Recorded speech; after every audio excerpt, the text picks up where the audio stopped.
dia Brasil, bom dia Portugal. Hoje é dia 3 de maio de 2021 e está começando mais um Notícias Quebrando, o seu ministro que toma vacina escondido no sigilo de notícias do The Libraries Open. Eu sou o Cairo. E eu sou o Telo. Amores, hoje a gente vai começar então diretamente mergulhando nas águas turvas do Manicômio Brasil S.A. Dessa vez, como o assunto é pesado, é complexo, a gente trouxe um convidado para ajudar a gente a tratar do caso Anvisa versus Sputnik V. Então, temos o prazer imenso de receber o epidemiologista e farmacêutico Júlio C. Ponce. Olá, Júlio, bem-vindo ao Notícias Quebrando. Olá a todos os ouvintes, obrigado Cairo, obrigado Rodrigo pelo convite. Acho que vai ser uma boa oportunidade de desmistificar o que a Anvisa achou que nenhuma outra agência reguladora no mundo encontrou, o que a gente pode entender a partir disso, o que a gente pode esperar, quais são os próximos passos. Será que a Sputnik V está condenada ao ostracismo? Será que ela vai ser uma Kelly Mantle das vacinas? Ou será que ela vai conseguir se resgatar, se levantar e ser uma Miss Vende, né? Sair com um meme e voltar para uma próxima temporada e fazer história. A gente vai discutir sobre isso.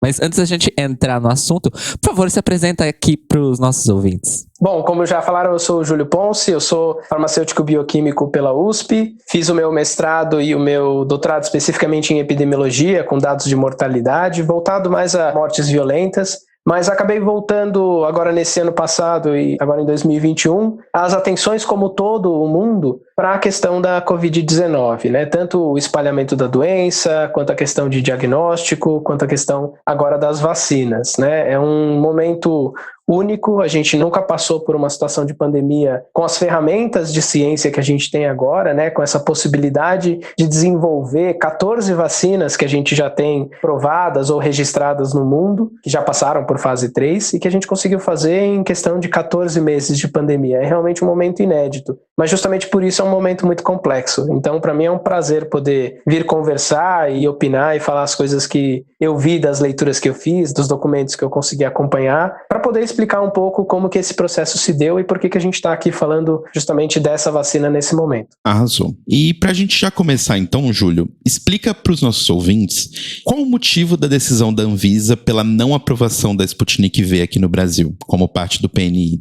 Bom, primeiro uma coisa que a gente tem que colocar logo de cara, né? A Anvisa não é o RuPaul's Drag Race, então ela tem regras. Ela tem um regulamento, ela segue, não existe aquela coisa de double chanté, de vez em quando, vou eliminar, vou manter, não tem. A Anvisa é muito rígida. É óbvio que no meio de uma pandemia, ela tem que se adaptar. E o que ela fez para poder se adaptar? Ela criou uma possibilidade de autorização de uso emergencial, que é diferente de um registro definitivo de vacina. Para isso, ela continua pedindo toda a documentação, mas ela permite que parte da documentação seja entregue depois. O problema é que a Sputnik, quando a gente olha a documentação que eles entregaram para a Anvisa, 15% da documentação necessária não apresentaram. 63% precisavam de complementação. E 7% estavam em análise. Só 13% da documentação que eles entregaram foi aceita por completo. E por que isso aconteceu, né? Daí algumas pessoas podem perguntar, mas a Anvisa não poderia ter esperado, não poderia ter pedido para a Gamaleya, para o fundo russo, para complementar esses documentos? Poderia, mas não deixaram, porque a Anvisa tinha 30 dias para avaliar, eles entraram com o pedido no dia 25 de março, a Anvisa chegou a pedir para o STF para estender, o STF falou, não, a gente não vai estender, se vocês não decidirem se vai ou se não vai, a gente decide por vocês. Então a Anvisa foi forçada a tomar uma decisão, o que não quer dizer que ela não possa revisar isso depois. Então, foi uma questão de falta de documento, e nos documentos que estavam ali presentes, daí eu vou precisar explicar um pouquinho de como a vacina funciona, mas eu vou tentar usar umas analogias. Essa vacina da Sputnik V, ela usa 2 adenovírus, um adenovírus que chama adenovírus 26 e um que chama adenovírus 5. São vírus que causam um resfriado, causam uma infecção, uma virose em humanos muito leve. Só que o que a gente faz com esse vírus? A gente tira a capacidade dele replicar. Então, basicamente, a gente transforma ele em um entregador de informação genética só. Ele não consegue fazer cópia de si mesmo. E que informação genética que ele vai entregar? A informação da proteína spike, da proteína S, que é uma proteína que tem na superfície do coronavírus, que é justamente o que a gente quer que o sistema imune reconheça. Então, se essa vacina for muito bem feita, ela faz com que o organismo produza a proteína S, apresente essa proteína para o sistema imune. Quando chegar uma infecção por coronavírus, o sistema imune reconhece a proteína S e acaba com aquela infecção ali. O problema é que para um dos adenovírus que a Gamaleya utiliza para produção, para o adenovírus 5, tem uma parte da documentação que eles mandaram que eles admitem a possibilidade de que esse vírus voltasse a ser replicante, que ele passasse por um processo dentro das células que eles usam para produzir a vacina, em que ele voltasse a ter a informação genética para fazer cópias de si mesmo. E numa situação dessas, esse vírus poderia gerar uma infecção ao invés de gerar uma proteção contra uma infecção por coronavírus. Então eles admitem essa possibilidade. Na hora que eles entregaram a documentação, a Anvisa não faz exames na vacina, ela faz avaliação dos documentos. Eles olharam os documentos e a Gamaleya, ela estabeleceu como limite, fazendo aí uma conversão, 300 cópias que podem se replicar por 30 bilhões de partículas virais na vacina. Só que o limite internacional é 1. Então a Gamaleya falou, a gente vai usar 300, mas lá fora todo mundo usa 1. Nos testes que a Gamaleya fez, ela soltou o resultado falando, a gente garante que apesar do nosso limite ser 300, tem menos do que 100. Menos do que 100 é 0? Não sei. A Anvisa também não sabe. A Gamaleya aparentemente também não sabe. Então isso é um problema, porque a Gamaleya não afirmou categoricamente que não tem. E a Anvisa achou isso problemático porque no placebo, ou seja, na substância, na vacina falsa, aquela que eles aplicam para poder fazer o teste lá de fase 3 para comparar a eficácia da vacina, eles falam que não tem partículas replicantes, tem 0. Então em um eles falam que não tem, no outro eles falam que tem menos do que 100. A Anvisa interpretou, bom, então no outro tem pouquinho, mas tem. Imagina que a Ru decide fazer lá um dia de Night of 1,000 Madonnas. E ela dividiu as equipes, né? Cada equipe vai ter 1.000 drags. E ela fala, olha, eu aceito no máximo uma Cyndi Lauper por 1.000 Madonnas. Daí vai a House of Zamolodchikova e fala, olha, eu consigo garantir que tem menos de 100. Menos de 100, será que é 1? Será que é 0? Não sei, talvez seja 99. E daí não dá para aprovar assim, não dá para dizer que cumpriu as regras assim. Então esse é o grande problema. Daí tem o segundo passo. Bom, esse é um problema documental. Isso quer dizer que a vacina é insegura? Não necessariamente. Pode ser que ela seja muito segura. Mas para isso a gente tem duas saídas. Ou a Gamaleya apresenta a documentação falando, olha, mesmo com esse limite, a vacina é bastante segura. Ou então, a gente usou um outro método, agora a gente garante que tem 0. A gente fez por uma outra tecnologia, a gente tem certeza que não tem vírus replicante. Ou então ela faz um estudo de fase 3. Né? Ela faz de novo a aplicação, avalia para ver se ninguém tem efeito adverso, porque o que eles entregaram de documentação para a Anvisa também foi um pouco diferente do que eles estudaram naquele estudo de fase 3 que foi publicado na Lancet. Então, basicamente, eles venderam Britney Spears e entregaram Derek Barry. Não pode. Um outro problema, né, porque às vezes as pessoas comentam a questão de ter sido aprovado em outros países, né, como é que os outros países aprovaram e a gente não? É importante a gente estabelecer que legislação sanitária de aprovação de vacina não é igual para todo mundo. A gente tem um órgão que regula isso, que chama ICH, que ele quer justamente fazer uma harmonização de legislação para que todo mundo faça igual, e o Brasil é membro. Brasil, os Estados Unidos, Canadá, Suíça, União Europeia. Só que os países que aprovaram a Sputnik V, quando a gente olha a lista, são países que não fazem parte do ICH, salvo 2, Hungria e Eslováquia. A Hungria tem uma série de problemas agora políticos que eu não sei opinar, mas aprovou e parece que aprovou um pouco na marra, na força. E a Eslováquia autorizou para uso, mas fez teste em um lote e parece que está querendo devolver, porque não é exatamente o que prometeram. Então assim, no conjunto das coisas, parece que a Sputnik V não está sendo tão transparente como deveria. É possível que ela seja muito eficaz e muito segura? Com certeza, é bastante possível. Né? A tecnologia que eles usam é utilizada para outras vacinas, é uma tecnologia que já foi testada, tem outras vacinas de coronavírus que usam esse tipo de adenovírus, mas eles têm que comprovar. E isso, o fabricante que tem que fazer. A Anvisa pode correr atrás, o Ministério das Relações Exteriores poderia correr atrás, o Ministério da Saúde poderia correr atrás, no sentido de, olha, gente, vamos sentar todo mundo na mesa e a gente vai fazer uma lista do que está faltando. Só que a gente sabe que essa articulação política, do ponto de vista de saúde do Brasil, está faltando. Então, a gente está numa situação muito complicada. A gente quer a vacina, só que a vacina ela tem que entrar quando se comprovar segura e eficaz. Certo, nós então conversamos, eu e o Júlio conversamos sobre a participação dele aqui na última quarta-feira, porque justamente ele explicou várias vezes em vários fios do Twitter, né, essas questões todas que ele acabou de explicar aqui pra nós. Só que desde quarta-feira, hoje nós estamos gravando no sábado, como vocês sabem, já aconteceu muita coisa, para além só da decisão da Anvisa. Então, essa história toda acabou tomando proporções internacionais, porque a decisão da Anvisa foi jogada aí pela Rússia como um dos motivos pelos quais eles conseguem provar que o Ocidente, União Europeia e Estados Unidos estão tentando fazer uma campanha política contra a Rússia usando a Sputnik V para manchar a imagem da vacina, vamos dizer assim. E o Brasil entrou na conta, inclusive aqui em artigos na mídia europeia cita-se essa decisão da Anvisa como um elemento, vamos dizer assim, dessa sabotagem do Ocidente, entre aspas, contra a Rússia. E aí no Brasil também tem todos os desenvolvimentos sociopolíticos, inclusive nas mídias alinhadas às esquerdas no Brasil, não existe um consenso. Muitas pessoas estão aí concordando com a Anvisa, porque tem que prezar pela segurança da população, afinal, não queremos que piore a situação, uma vacina, queremos que ela melhore uma situação, ao mesmo tempo que tem gente achando que tem sim um interesse político por trás da decisão da Anvisa para além das questões técnico-científicas. Ou seja, a gente virou um imbróglio para além da questão da vacina em si.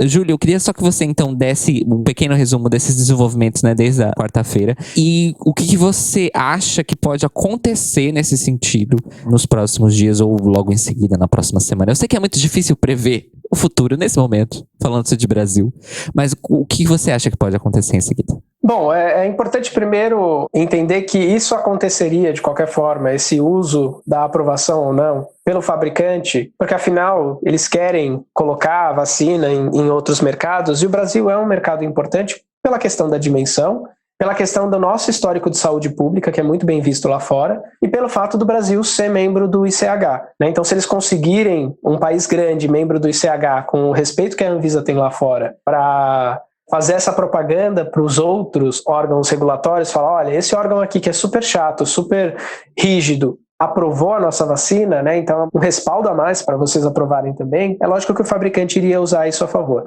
A gente, inclusive, utilizou esse tipo de rede, né, de pegar documentos do ICH, de avaliação de planta de fabricação, de avaliação de processos de fabricação, quando a gente aprovou a Pfizer e a Janssen, porque elas já tinham sido aprovadas por outros países que são membros. Então é uma coisa comum de compartilhar documentos. A questão da discussão que o perfil oficial tem feito, o perfil oficial da Sputnik, realmente ele já tem feito há algum tempo, né? Eles iniciaram a vacinação na Rússia antes mesmo da aprovação da vacina em fase 3. Houve também relatos de que a Sinovac, que aqui no Brasil a gente chama de Coronavac, também fez isso na China um tempo anterior. Tem uma questão de dados de eficácia, né? Que assim que a Pfizer falou que a eficácia deles era acima de 90%, 2 dias depois a Sputnik reportou, fazendo uma análise preliminar, que eles tinham eficácia de 92%, então para dizer que era melhor. Então essa guerra de narrativa realmente parece que está acontecendo há algum tempo. Mas eu pessoalmente não entro nessa avaliação, porque a minha avaliação ela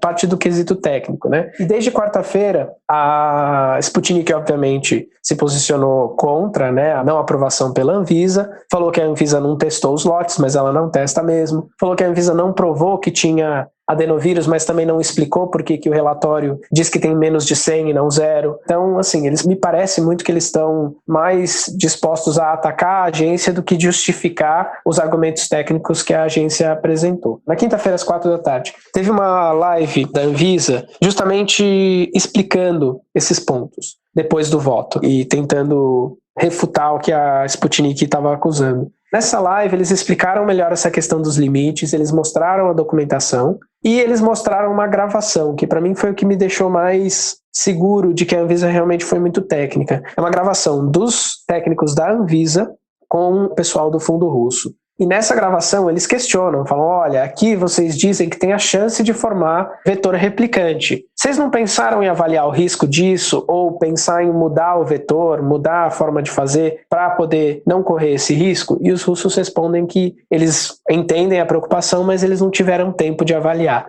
Então, assim, é uma resposta ruim, né? Eu acho que a resposta que tem que ser dada nesse sentido é uma resposta um pouco mais afirmativa, no sentido de, olha, a gente sabe que não tem risco e a gente tem documentos que comprovem. Então, isso criou uma névoa, né, de que a Sputnik não está querendo ser transparente, não está querendo responder os quesitos técnicos, mas quer atacar a agência que decide as coisas de forma técnica. E é importante aqui a gente ressaltar, porque eu imagino que alguns devem estar pensando, mas a Anvisa, né, o governo Bolsonaro, será que não tem uma imposição? A diretoria colegiada, que são os 5 diretores que fazem o voto, de fato eles são indicados pelo presidente. Mas o gerente-geral de medicamentos e produtos biológicos, que é o Gustavo Mendes, que é quem fez a recomendação da não aprovação, ele é servidor de carreira desde 2005. No voto dele, né, na exposição dele, que é o que eu presto mais atenção, porque o voto dos diretores tem outros quesitos que a mim não interessam, é sempre muito técnico, é sempre baseado em informação científica. E me parece muito coerente a recusa. Tendo dito isso, teve uma live na sexta-feira, na sexta, do gerente-geral do Gustavo Mendes no canal da doutora Natália Pasternak. Nessa live ele deixou bastante claro que a Anvisa teve que tomar a decisão por conta de prazo, mas que se a Sputnik V conseguir encaminhar os documentos novamente, os documentos faltantes, responder às perguntas técnicas que foram feitas, não há impedimento, se obviamente os documentos responderem às dúvidas que ficaram, da aprovação. Então, como o Cairo bem falou, é difícil a gente prever o futuro, mas eu entendo que assim, a bola agora tá com a Sputnik V. Se a Sputnik V vai espernear e falar, eu mandei tudo, ou se ela vai falar, olha, estão aqui os documentos que estavam faltando, por favor, reconsiderem, daí eu acho que vai ficar mais claro se eles têm isso ou se eles não têm. É até interessante que uma das coisas que a gente sempre vê em avaliação de vacina, os órgãos técnicos, né, os mais rígidos, eles pedem os dados brutos. Então, ao invés de pedir aquela tabelinha que sai lá na publicação científica dizendo, olha, 26% das pessoas pegaram Covid, eles pedem os laudos, né, olha, essa pessoa aqui foi testada no dia tal, não sei o que lá, para refazer todas as contas, para ter certeza que o dado relatado é um dado real. E o Fundo Russo, quando foi perguntado sobre isso, falou, mas por que vocês querem? A gente não mandou para mais ninguém. Então, me parece que eles não estão acostumados com esse rigor técnico. O que não quer dizer que a vacina seja ruim, né, que fique bem claro. Só quer dizer que tem dúvidas sobre a vacina. E se tem dúvida, a recomendação, infelizmente, é de não aprovar. Provavelmente tem alguém em casa aí, já não aguentando mais a pandemia e se perguntando, mas Júlio, ainda que a vacina não seja ótima, a gente tá meio que num estado periclitante no Brasil. O que é pior? Uma vacina que não é 100% eficaz, que não tem uma eficácia muito boa, ou não ter vacina nenhuma? Pois é, essa é uma pergunta capciosa e eu entendo quem faz essa pergunta porque, de fato, a gente tinha aí a promessa de compra, salvo engano, de 9 milhões de doses da Sputnik V e o Fundo Russo estava prometendo uma entrega rápida.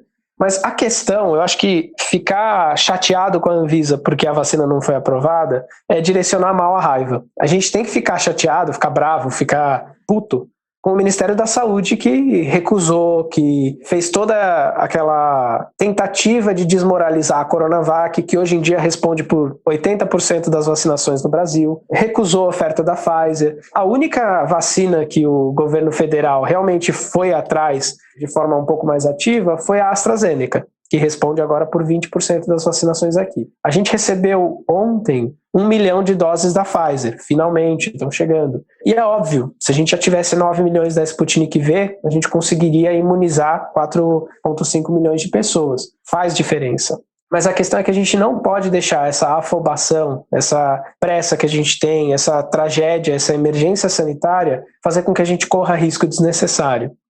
A Anvisa já fez algumas concessões por conta disso. A questão de autorização de uso emergencial, por exemplo, eu não sei se todos vão lembrar, mas a Coronavac, quando ela fez o primeiro pedido em 8 de janeiro, ela não tinha todos os documentos. A Anvisa falou, olha, tá faltando isso aqui. Eles entraram com o pedido de novo, a Anvisa aprovou, mas ela aprovou, quando ela fez a apresentação, ela falou, olha, tá faltando coisa ainda, mas o mais importante, que é a questão de segurança, a gente acha que tem informação suficiente, então a gente vai autorizar o uso emergencial. Por quê? Nesse caso é mais importante a gente garantir segurança do que eficácia, mesmo que falte informação de, vamos supor, duração de resposta imunológica, né? Quanto tempo eu vou ficar protegido depois de tomar a vacina? Isso eu consigo responder depois, eu consigo mandar um relatório complementar depois. Mas segurança, se eu estou colocando em risco uma pessoa saudável, injetando um adenovírus replicante, isso é muito problemático. Né? Pode ser que não seja, mas o ônus da prova, quem tem que dizer que não é e provar, é o fabricante. Outra coisa que a gente também tem que lembrar, porque todo mundo fala, né, fase 3, fez a fase 3, testou em voluntário, grupo placebo, conseguiu comprovar que é eficaz. Acabou a análise da vacina? Não. Na verdade, a gente tem a fase 4, que é quando a vacina já está aprovada, já está sendo usada e a gente continua avaliando os pacientes, continua avaliando o surgimento de efeito adverso. E isso já foi feito, por exemplo, com a AstraZeneca, né? Tanto que foi assim que descobriram que tem um risco muito, muito, muito baixo, mas que é verdadeiro, de gerar trombose. Ainda está em discussão se é exatamente por conta da vacina ou não, porque pode ser uma resposta autoimune um pouco rara, que só está sendo vista agora porque a gente está olhando com uma lupa sobre todo mundo que recebe a vacina. Mas, de qualquer forma, é um evento que eles classificaram como um evento raro relacionado à vacina, que só surgiu porque essa vacina foi usada em países que têm a tradição de fazer monitoramento de efeitos adversos, né? Então, Suécia, Reino Unido, Dinamarca, alguns desses suspenderam o uso dessa vacina,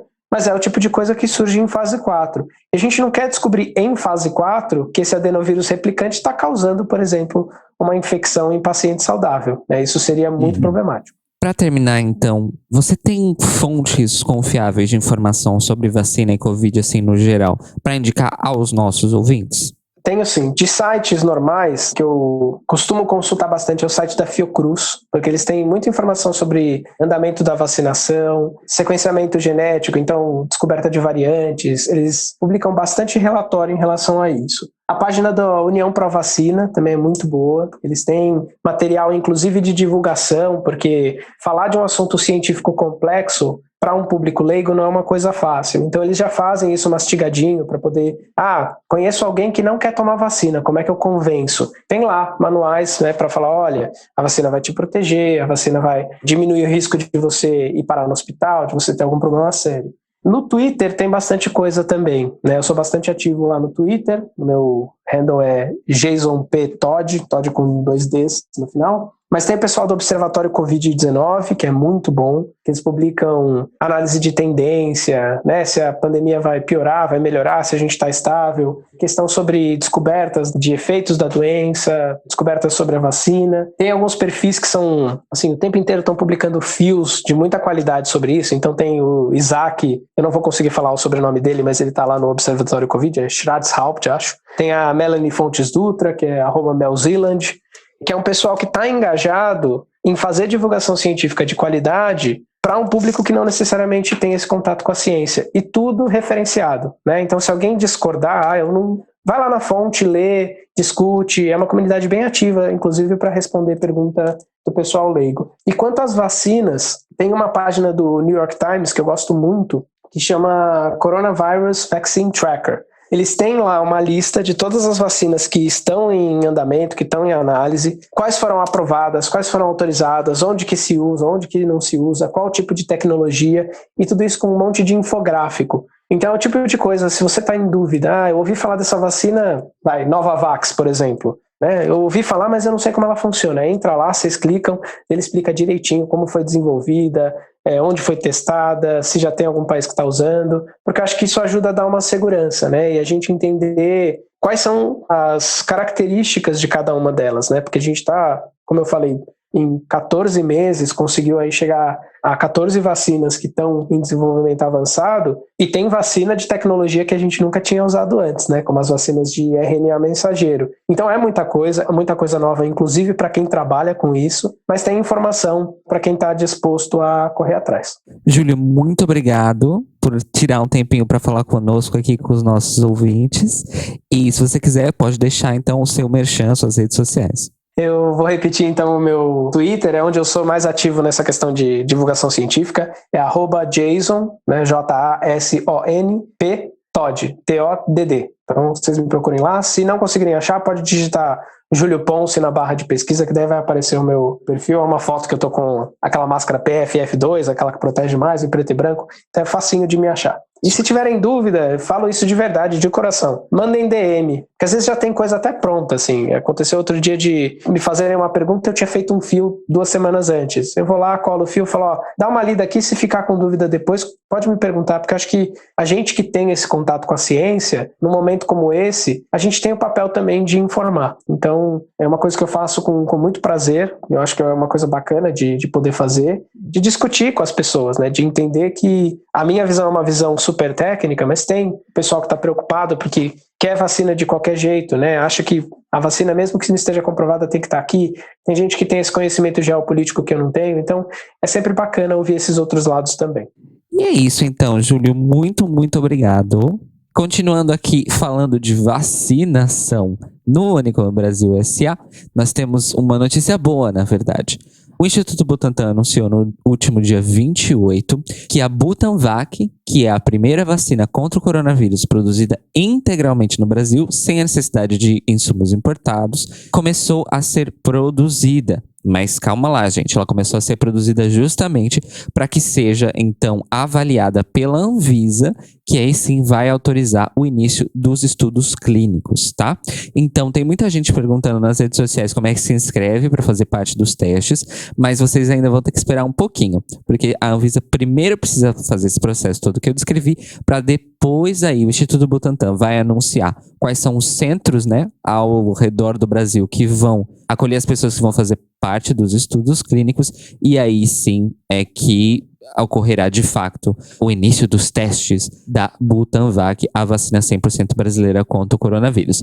Não se preocupem, nós vamos acompanhar isso de perto e assim que nós tivermos novidades sobre isso, com certeza vamos falar sobre aqui no Notícias Quebrando. No lado um pouquinho pior da coisa, infelizmente também em consequência da reprovação da Anvisa para a Sputnik V aqui no Brasil, o Ministério da Saúde anunciou oficialmente que haverá uma redução de 31% no número de doses que estavam previstas inicialmente para serem distribuídas no PNI no mês de maio.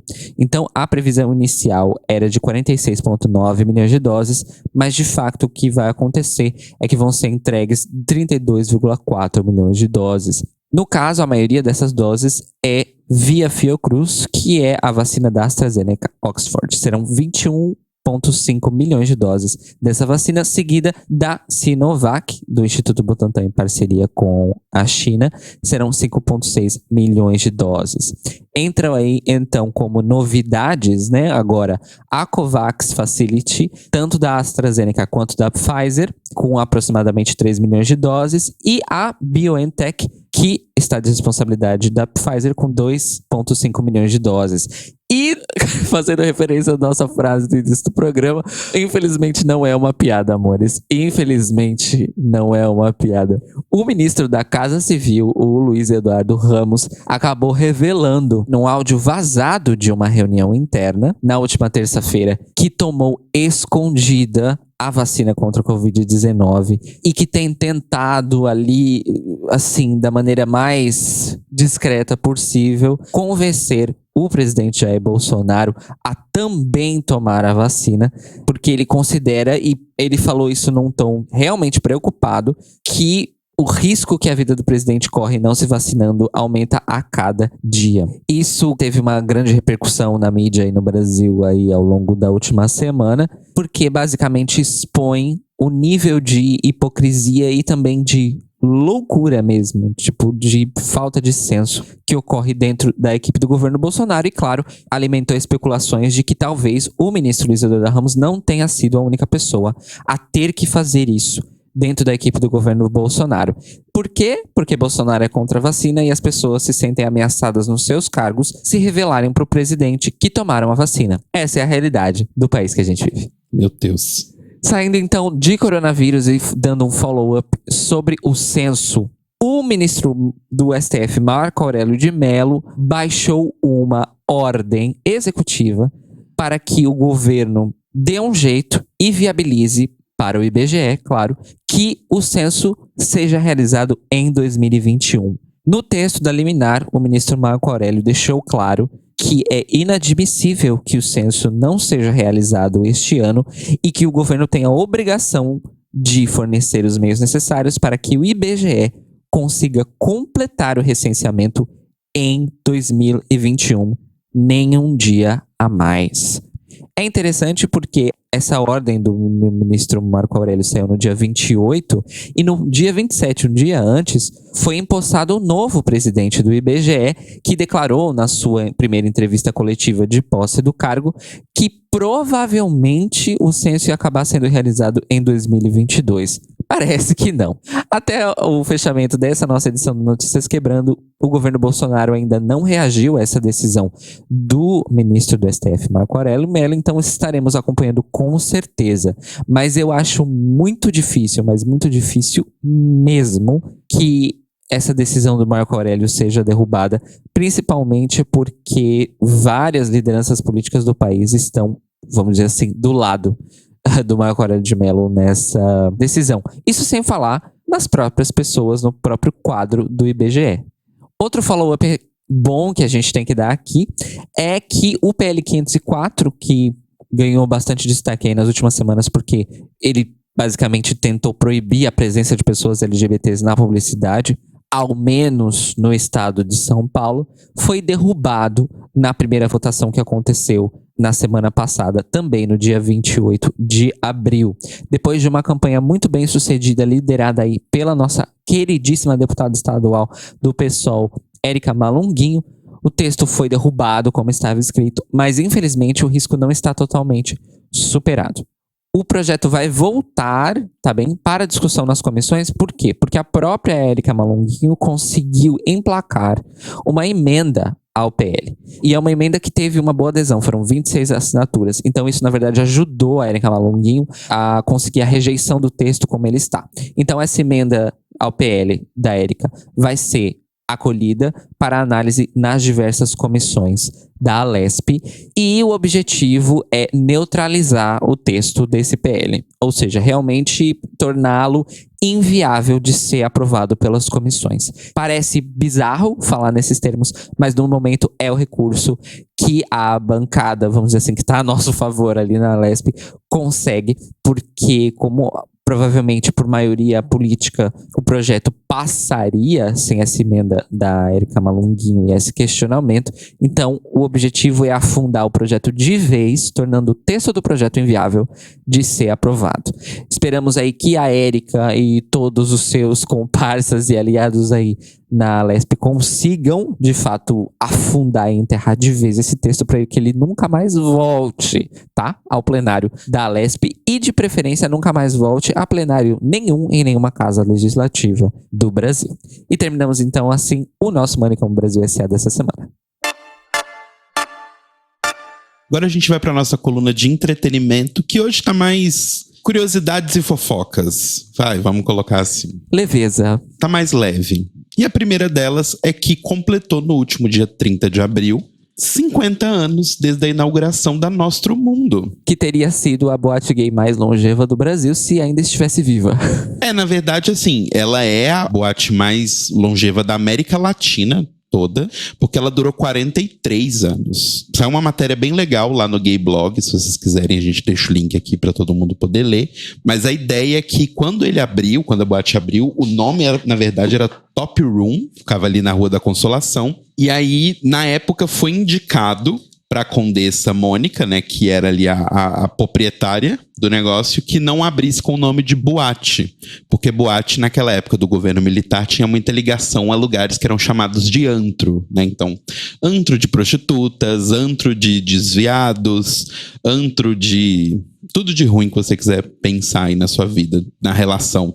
Tudo de ruim, na verdade, na visão dos militares, né? Na nossa visão é nós. Exato. É os nossos cantinhos.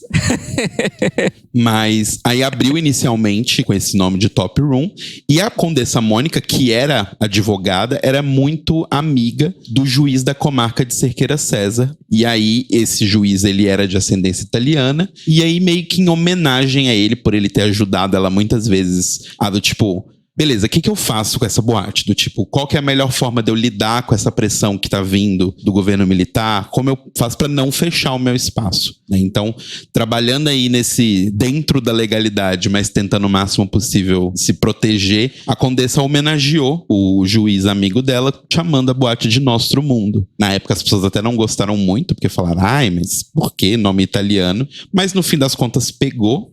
E Condessa Mônica, que ficou com a gente até 89, né, tipo, era uma das pessoas que mais ajudou as pessoas LGBT aqui do Brasil e principalmente de São Paulo. Ela foi uma das pessoas que defendeu as pessoas LGBT na época, né, que o HIV estava explodindo no Brasil. E a ideia toda de fazer, inclusive, a Nostro Mundo veio de quando a Condessa conseguiu visitar e conhecer o Stonewall ali nos Estados Unidos por conta de toda a revolta de Stonewall, que a gente já falou aqui várias vezes. Mas olha só, Nostro Mundo tem uma ligação quase que direta com esse acontecimento. Então, parabéns pra Condessa, que um beijo nosso pra você aí no céu, no outro plano. Muito obrigado por tudo. E é isso, gente. Respeitem a nossa história, porque a nossa história é muito bonita. E leiam sobre o Nostro Mundo, porque realmente era um lugar especial. Não cheguei a conhecer, infelizmente, mas queria ter conhecido. As drags paulistanas que fizeram sucesso ali a partir do começo dos anos 90 e até o fim da década, metade delas teve a sua origem na medieval e a outra metade na Nostro Mundo. Basicamente é isso. Lembrem-se sempre disso. Nós tivemos a boate LGBT com duração mais longa da história da América do Sul até hoje. 43 anos. Hoje é uma loja normal, assim, mas enfim, né? Acontece. Mas resistiu bravamente até o seu último dia. Exato. Agora começam aqui as fofoquinhas, e a primeira fofoquinha é que vocês se lembram da Ariadna, que foi a primeira mulher trans a participar do BBB? Lembro. Pois é, ela vai voltar em um reality, mas não é o BBB, e sim o No Limite, porque sim, a Globo ressuscitou o No Limite. Ele vai começar uma semana depois aí do Big Brother, né? Começa sem ser essa semana agora. Vocês estão ouvindo o programa na próxima. Ou seja, a Globo está aprendendo com o RuPaul. Exato. E ela vai se tornar aí a primeira mulher trans a participar do No Limite. Então, parabéns para a Ariadna, que eu inclusive não sabia, mas o nome dela é inspirado na Thalia, porque o primeiro nome da Thalia é Ariadna. Ela se chama Ariadna Thalia Só de Miranda. Nossa, que nome lindo, né? Então, parabéns aí pra Ariadna. Boa sorte. Que você não tem que comer olho de cabra. Tô torcendo por isso. Agora sim, que momento a Globo escolheu pra fazer uma nova temporada do No Limite, hein? Cara, pandemia, tá difícil produzir coisa no Brasil, né? Eles não estão conseguindo produzir novela. E as novelas que as pessoas gostam, meio que eles já reprisaram, sabe? Então, tipo, eles precisam ter alguma coisa pra encher linguiça. Pois. Enfim, é isso. Então, boa sorte aí pra Ariadna. Estou, vamos dizer assim, preemptivamente torcendo pra ela.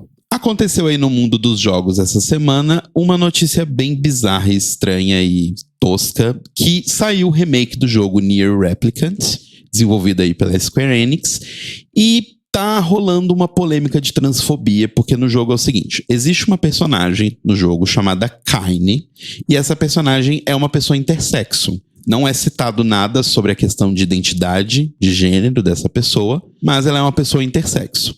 Ponto. Até aí, tudo bem.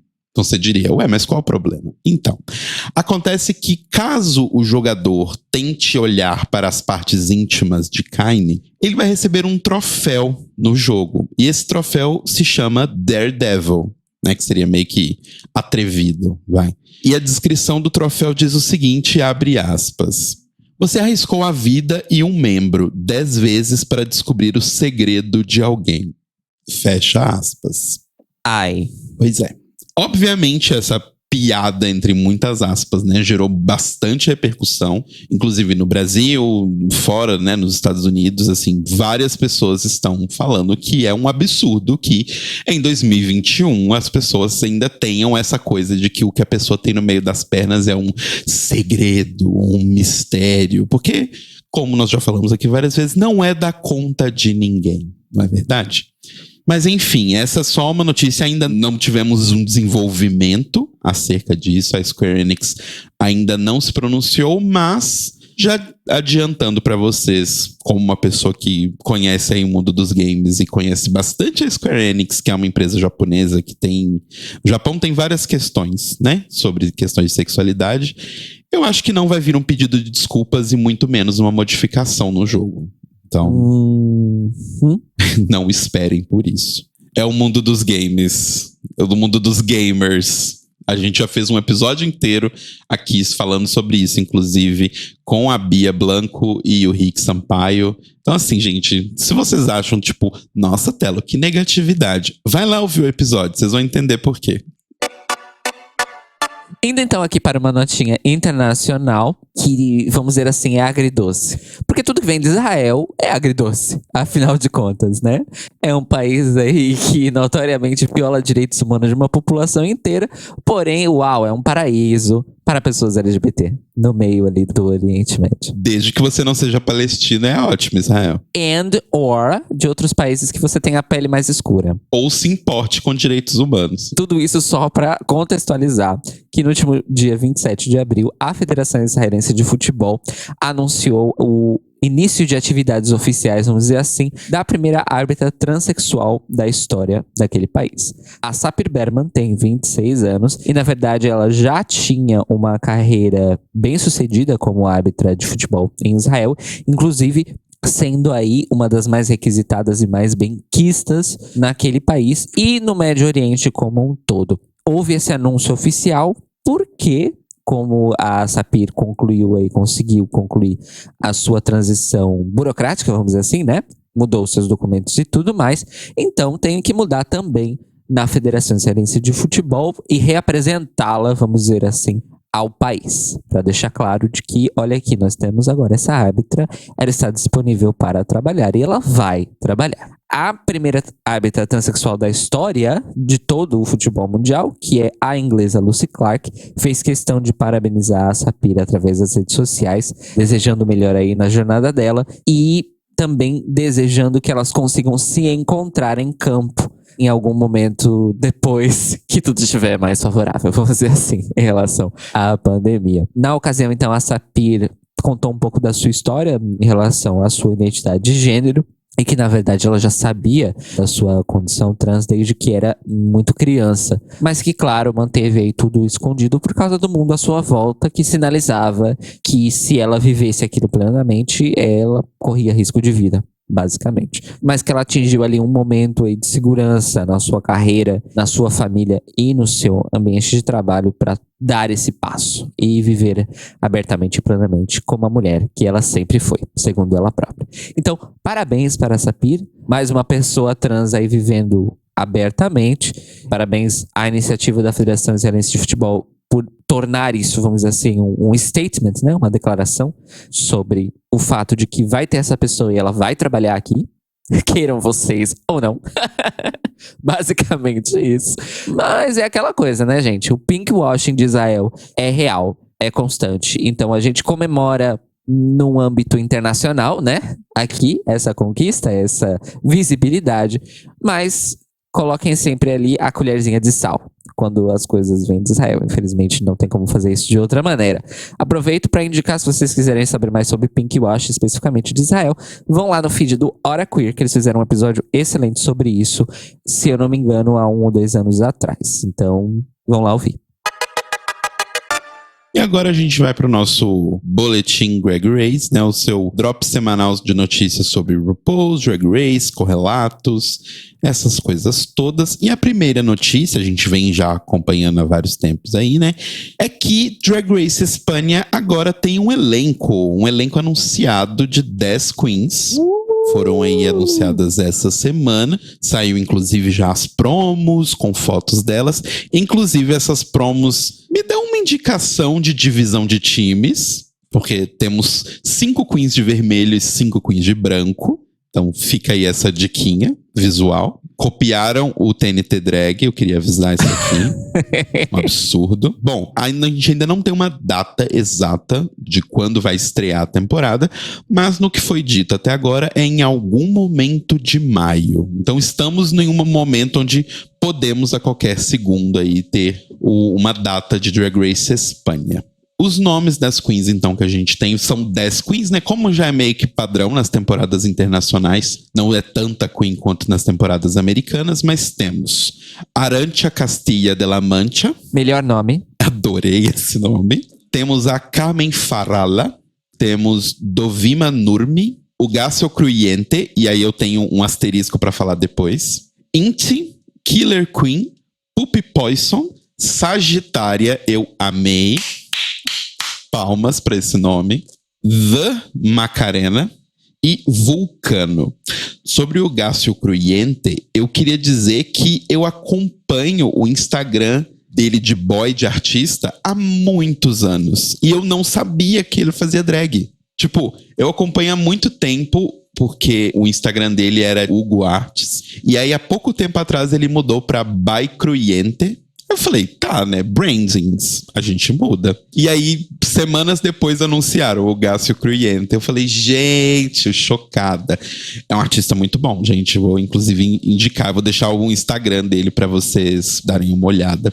Mas, assim, eu achei o elenco bem interessante, viu? O que você achou? Então, eu gostei bastante das estéticas das queens, porque eu achei que tem bastante variedade pelas fotos, promo. Mas só tem queens magras e tem uma única queen não branca, que inclusive já é minha torcida, porque ela é colombiana e não espanhola.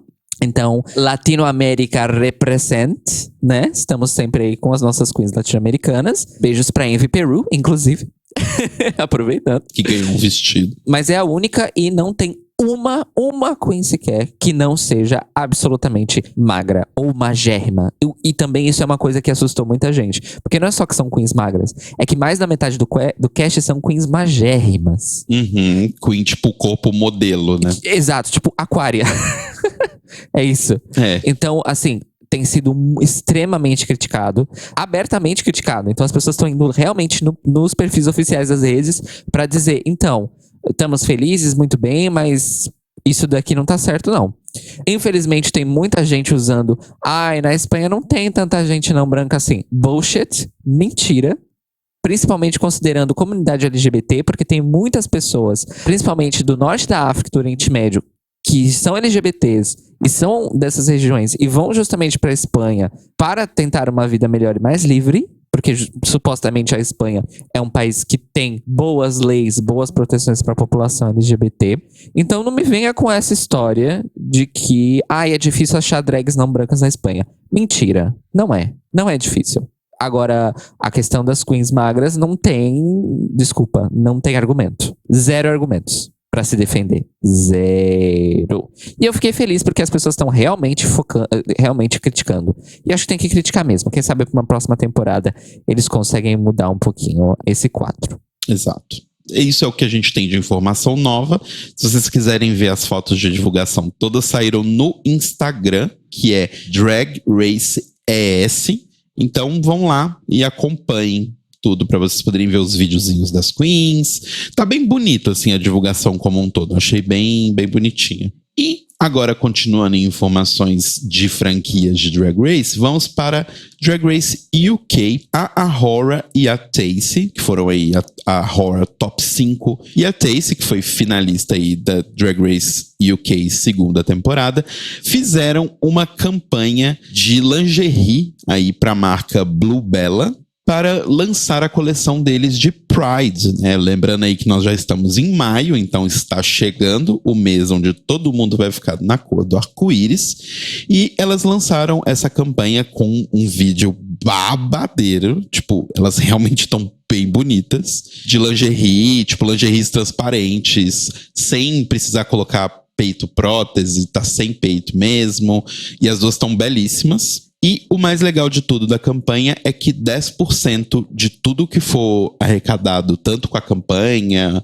quanto com as vendas dos produtos, né, da Blue Bella, vai ser doado para a Kaleidoscope Trust, que é uma ONG baseada em Londres, que faz a ligação entre pessoas que estão em países da Commonwealth ou até em outros países mundiais, assim, e não têm acesso a um sistema de justiça, não têm acesso a advogados para defender os seus direitos LGBTs. Ela faz a ligação dessas pessoas com empresas de advocacia e empresas que defendem direitos humanos na Inglaterra. Então, 10% de todas as vendas vai para a Kaleidoscope Trust, o que é sempre muito bom. Não só vender arco-íris, mas, né, fazer algo de verdade. E por último, uma notícia que eu fiquei bem feliz, bem animado, é que a Trixie Mattel se juntou aí ao Orville Peck para lançar um cover do casal Cash aí, né, Johnny Cash e a Johnny Cash, da música Jackson. Eles gravaram inclusive um clipe da música que foi gravado lá no teatro onde a RuPaul sempre faz as finais, né, que é o Ace Hotel.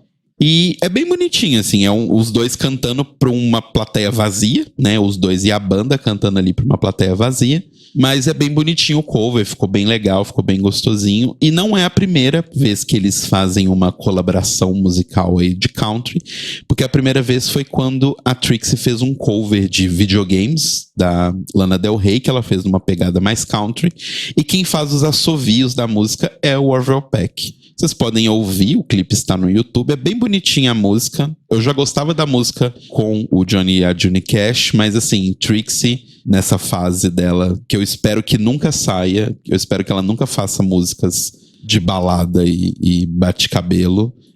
Espero que ela fique no country para sempre. E o Orville Peck, que é sensacional, né? Então, escutem aí a parceria deles em Jackson. Olha, eu tenho que dizer uma coisa. Não quero botar pressão em nenhum dos dois. Mas, desculpa, essa collab merecia um disco inteiro. Só dizendo. Pois é, menina. Pois é. Inclusive, pra quem não sabe, a Trixie lançou um álbum aí de covers, né? Um EP de covers chamado Full Coverage Volume 1. Que, inclusive, Full Coverage é o nome dos vídeos que ela faz no canal dela fazendo só cover. E além da música Jackson com o Orville Peck, tem também Blister in the Sun e Believe da Cher. Então, acompanhe aí o álbum de Triste Pastel. Eu sempre chamo a Johnny Carter de Johnny Cash, mas é Johnny Carter. O Notícias Quebrando hoje teve informações do Twitter oficial do Instituto Butantan, do G1, do Terra, do Caderno de Economia do UOL, do Gay Blog BR, do Instagram oficial de Drag Race Espanha, do New Now Next e a incrível participação de Júlio C. Ponce. Qual a sua indicação? Minha indicação hoje é uma série neozelandesa que faz parte do universo de What We Do in the Shadows, que se chama Wellington Paranormal. Eu acho que todos deveriam assistir, porque ela segue o mesmo formato de mockumentary, de comédia, só que dessa vez a gente vê o outro lado da moeda. Então é uma pequena equipe de policiais de Wellington que tem que lidar com os acontecimentos paranormais que acontecem na cidade e que a gente tinha visto pelo lado de algumas dessas criaturas paranormais, no caso os vampiros, né? Em What We Do in the Shadows, o filme original, não a série, porque a série se passa já nos Estados Unidos. Mas eu recomendo porque é comédia, assim, maravilhosa. Taika Waititi e Jermaine Clement absolutamente geniais, como sempre. E os atores que fazem os policiais são muito excelentes. E eles fazem um formato Monster of the Week, meio assim, como se fosse um programa policial mesmo, sabe? Tipo, aqui e agora. Só que são os policiais meio estúpidos, mais ou menos, e que não sabem lidar com as coisas paranormais como se fossem reais. Então eles demoram um tempo pra acreditar que as coisas estão acontecendo. Enfim, é incrível, incrível, incrível. O elenco é excelente. E se eu não me engano, um ator que faz um dos policiais homens é parente da Kylie Minogue, porque ele é Minogue. E eu acho que as pessoas da família Minogue na Austrália são todas parentes. Mas enfim, ainda confirmarei na Wikipedia, depois conto. Mas é isso, Wellington Paranormal. Eu tô assistindo no Stremio, ou seja, arrasem. É isso. Bom, a minha indicação vai ser uma indicação que é aquelas coisas que são tão ruins que dão a volta e ficam boas, sabe? Que é o filme de 2021 do Mortal Kombat. Porque sim, eu cometi esse erro de assistir esse filme. Mas assim, eu vou falar que não é tão ruim desde que você não vá com as expectativas erradas. Eu acho que as pessoas estavam indo muito achando que, tipo, nossa, vai deixar aquele filme dos anos 90 no chinelo, porque vai ser muito bom, vai ser muito incrível e nossa. E não, gente, não é isso tudo. Mas, a despeito disso, é bem interessante. É bem curioso o que eles conseguem fazer assim. Definitivamente não é um filme bom. Mas, se você, assim como eu, nunca esperou um filme bom de Mortal Kombat, talvez você se divirta. Rodrigo se decepcionou um pouco, né? Porque talvez ele estava esperando que fosse um filme bom. Eu nunca esperei, então eu não me decepcionei tanto. Mas se você tá sem nada pra fazer, entra aí no Streamio também. Nós também assistimos no Streamio e arrase. O Notícias Quebrando, então, pinga no seu feed toda segunda-feira de manhã e também no nosso YouTube, em youtube.com/TheLibrariesOpenPodcast. Então você pode escutar no seu agregador de podcasts favoritos e também na sua plataforma de streaming de preferência. Exato. E se você quer contar pra gente o que você anda vendo aí no Streamio, manda um e-mail para contato@thelibrariesopen.com.br ou entra no nosso site ou no nosso YouTube e deixa um comentário no post deste episódio. Lembrando que você pode interagir com a gente no Twitter e no Instagram pelo @TlioPodcast e ajudar a gente financeiramente em apoia.se/TheLibrariesOpen. E nós nos ouvimos e nos falamos novamente hoje à noite, a partir das 21 horas, horário de Brasília, e 1 da manhã da terça-feira, horário de Lisboa, ao vivo no YouTube, em youtube.com/TheLibrariesOpenPodcast e também na Twitch, em twitch.tv/TlioPodcast, para falar sobre a segunda temporada de RuPaul's Drag Race UK, que, spoiler alert, é uma das melhores temporadas de RuPaul's Drag Race de todos os tempos, sinceramente falando. Exatamente. Então estejam com a gente no chat pra conversar e vocês falarem se concordam ou não com o que a gente tem pra dizer. E daí os seus 21 centavos de opinião. Nossa, desenterrei essa ref. Mas enfim. Mas enfim, estejam conosco. Tenham uma boa segunda-feira, uma boa semana. Se cuidem bem, usem máscara, não aglomerem. E se puderem, fiquem em casa. Beijinhos. Arrasou.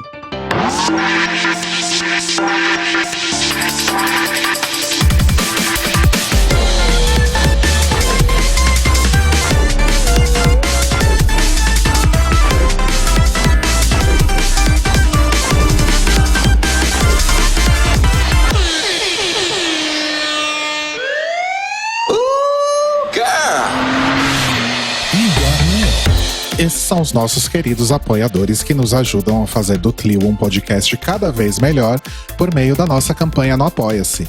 Obrigado, Moris! Rafa Bibi, Ivan Ribeiro, Tonho Esteves, Thiago Querentino, Fúvio Bassalobre, Sérgio Araújo, Thaís Alves, Fred Pavão, Lucas Romeiro, Gui Gonçalves, Mia Brandão, Jean Prado, Pandora, Maíra Bueno, Inês Barreto, Cacita Alves, Valdir, Manuel Carneiro, Letícia Ferreira, Vitor Vilaverde, Arthur Mois, Raboni Santos, Edgar Torres, Alu Vieira, Inoue, Juliano Lopes, Tata Finoto, Malcolm Bauer, Senhor Basso, Feliciano Silva, Nájila Sanderson, Blesse Jatobá, Danilo Cursino, Marcos Vinícius Barbieri, Lana Andrade, Maria Lua, Pri Armani, Matheus Henrique, Fernando Xisto e Brenner Guerra. Se você quer ouvir o seu nome no final de todos os nossos episódios, vai lá em apoia.se/TheLibrariesOpen, confira as nossas metas, escolha as suas recompensas e se torne uma apoiadora do The Library is Open. Au crrr, Ó, crrr. Oh, crrr.